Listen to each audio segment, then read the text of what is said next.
Nəhayət Ömər İbn Səd Rey hakimi olmaq xülyası ilə topladığı çoxsaylı qoşunla Məkkə istiqamətinə yollanıb, imam və tərəfdarlarının yolunu kəsdi.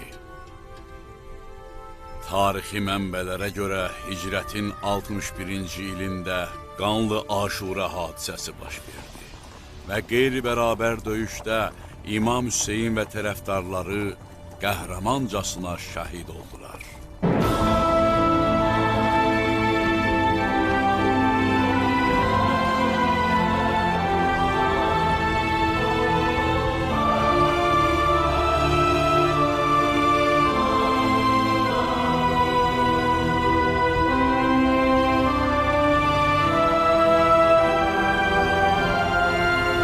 Üzəngimi qızıl və gümüşlə doldurun ki, mən insanlığın şahını öldürmüşəm.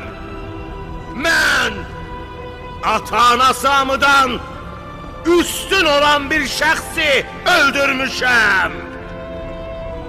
Xorcunumu yaqut, zümrüd və ləl-cəvahirat ilə doldurun ki, mən Allahın aslanının oğlunu Hüseyin İbn Əlini öldürmüşəm.